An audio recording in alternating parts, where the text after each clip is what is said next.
The people who voiced utter shock and disbelief at today's decision are either clueless or they weren't paying attention. You're never going to get a perfect solution. There's always going to have to be a balance struck. This will be an additional 11% sales tax on everything above and beyond the sales tax you're already paying.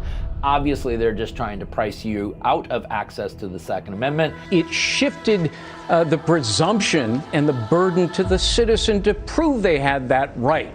The American justice system just dropped a bombshell that changes everything for 40 million gun owners. A unanimous Supreme Court decision just exposed how federal courts have been systematically protecting bad policing for decades, and the numbers are staggering. Between 2005 and 2020, federal courts dismissed 87% of police shooting cases without even looking at what officers did before pulling the trigger. This wasn't random.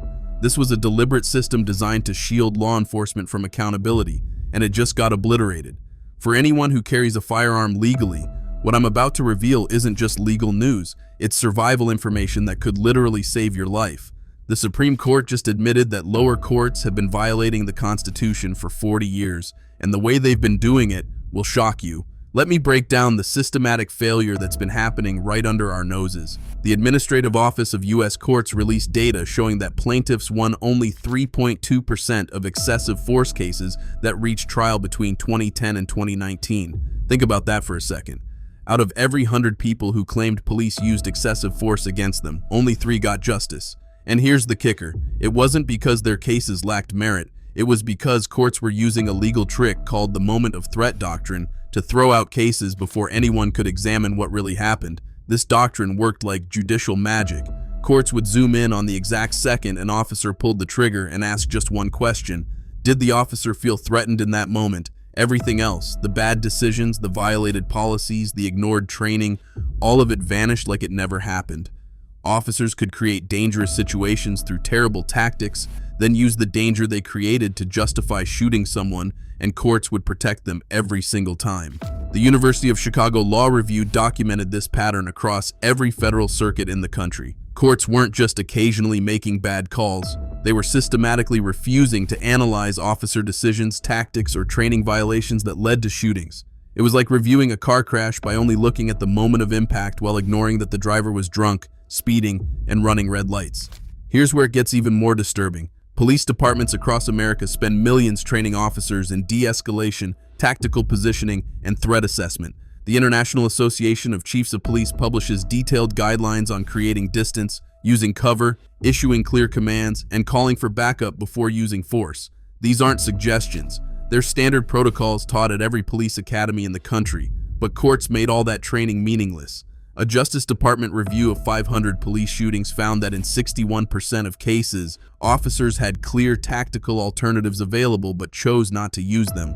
Under the moment of threat doctrine, courts called this irrelevant. Officers could ignore every bit of their training, violate every department policy, make every wrong decision, and as long as they claimed fear in that final second, courts would protect them. The Barnes case shows exactly how this worked. Officer Robert Felix Jr. stopped Ashton Barnes for $167 in unpaid tolls. When Barnes tried to drive away, Felix jumped onto the car's door ledge, a move explicitly prohibited by police training manuals nationwide. The Police Executive Research Forum's guidelines are crystal clear. Officers should never position themselves in a vehicle's path or grab onto moving cars because it creates the exact danger that justifies lethal force.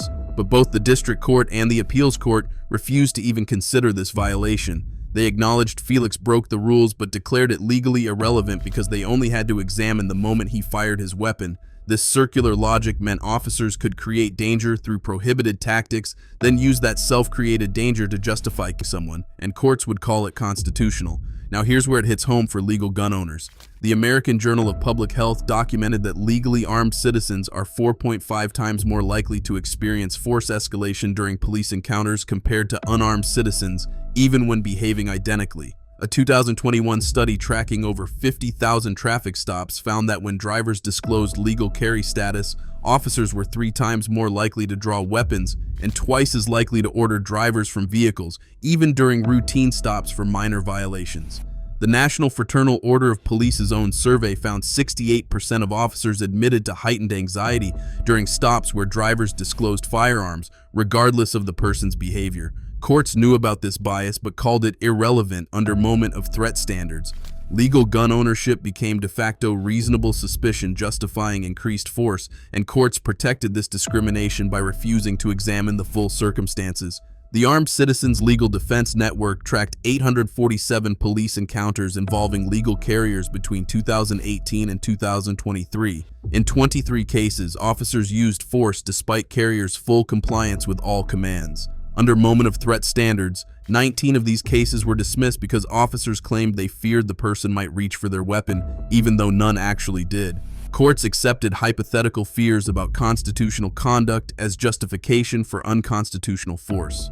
This created a nightmare scenario for gun owners. You could follow every law, comply with every command, exercise your Second Amendment rights perfectly, and still face violence from police that courts would rubber stamp as reasonable. The moment of threat doctrine transformed legal gun ownership from a protected right into a legal vulnerability. Then came the Barnes decision, and everything changed. Justice Elena Kagan's opinion didn't just tweak legal standards, it exposed decades of judicial failure. The court unanimously rejected the idea that Fourth Amendment reasonableness could be evaluated in isolation from the circumstances creating that final moment. Kagan wrote that examining the totality of circumstances isn't a suggestion, it's a constitutional requirement. The unanimity matters. All 9 justices, conservative and liberal, appointed by Democrats and Republicans, agreed that federal courts had been violating the Constitution for decades. This wasn't a close call or partisan divide. It was a fundamental constitutional principle that lower courts had systematically ignored through the moment of threat doctrine. The court's language eliminates any wiggle room. Courts must now examine the complete chain of events, officer decisions, available alternatives, whether officers created the danger they later cited to justify force. Every tactical choice becomes legally relevant because the Fourth Amendment requires evaluating the reasonableness of the entire encounter, not just isolated moments. This changes everything for how police encounters get evaluated. Did officers create distance or close it unnecessarily? Did they use available cover or expose themselves? Did they issue clear commands or contradictory ones? Did they allow time for compliance or escalate immediately? These aren't abstract questions anymore. They're constitutional requirements courts must examine. For gun owners, this creates accountability that simply didn't exist before. If you're lawfully carrying and an officer makes tactically unsound choices that escalate the encounter, courts can no longer ignore those choices. Officer decisions to close distance when they could maintain it, to abandon cover when they could use it, to create confusion when they could provide clarity, all of this now factors into whether force was constitutionally reasonable. The Fourth Amendment protects against unreasonable seizures, and the Supreme Court established long ago that shooting someone is the ultimate seizure under constitutional law. Yet the moment of threat doctrine had gutted this protection by evaluating reasonableness based solely on officer fear in isolated moments. The Barnes decision restores Fourth Amendment meaning by requiring reasonableness evaluation of the entire encounter. This means courts must examine whether officer fear of legally carried weapons was objectively reasonable given the person's actual behavior, compliance, and constitutional right to carry. Legal carry can't be twisted into blanket justification for force anymore. Your Second Amendment rights can't be used to destroy your Fourth Amendment protections. Over 40 million Americans have concealed carry permits. With law enforcement conducting approximately 50,000 traffic stops daily, the probability of police encounters while legally armed approaches certainty for regular carriers. Under the old doctrine, these encounters carried heightened risk because legal gun ownership alone could justify force based on officer anxiety. But totality of circumstances standards change this fundamentally. Your behavior throughout the encounter, clear verbal communication, slow deliberate movements, visible hands, precise command compliance, creates an evidentiary record protecting you under the Fourth Amendment. This isn't just smart tactics anymore. It's constitutional evidence that force against you was unreasonable. Equally important, officer behavior creates an evidentiary record too. If they escalate unnecessarily, ignore training, create danger through poor tactics, or treat lawful gun ownership as inherently threatening despite your compliance, that evidence can't hide behind moment of threat protection anymore. The complete record matters now. This transforms how these cases proceed in court. Previously, officer testimony about fear in the final moment could overcome video evidence, witness statements, and expert analysis about what happened before. Now courts must weigh all evidence equally. evaluating whether the complete record supports officer claims that force was reasonable given everything that happened, not just the final seconds. Body cameras, dash cameras, witness statements, all of this becomes far more powerful in protecting constitutional rights. Every interaction you have while legally armed builds a legal record that either protects your rights or exposes violations that courts can no longer dismiss. This Supreme Court decision represents more than just a legal change. It's judicial recognition of systematic failure and correction of that failure through restored constitutional standards. For 40 years, courts protected officer misconduct through refusal to examine the full truth. 9 justices unanimously said that ends now. The Fourth Amendment means what it says, and totality of circumstances is a constitutional requirement, not judicial discretion. For gun owners, this creates protections that should have existed all along. Officers can't manufacture threatening situations through poor tactics, then claim self-defense. Courts can't ignore training violations that created danger. Your constitutional rights to bear arms can't be weaponized against your constitutional protection from unreasonable force. The moment of threat doctrine is dead. Totality of circumstances is now the law.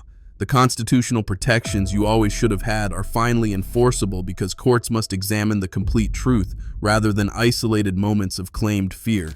This unanimous decision signals that constitutional rights mean nothing without judicial willingness to enforce them honestly and completely against government power. But here's the thing, accountability only protects those who understand it exists.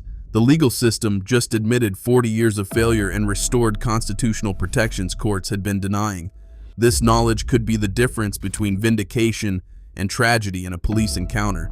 Share this information with every gun owner you know, because understanding these new protections isn't just important, it's essential for survival in a system that's finally being forced to follow its own constitution. That's it for today, folks. See you in the next video.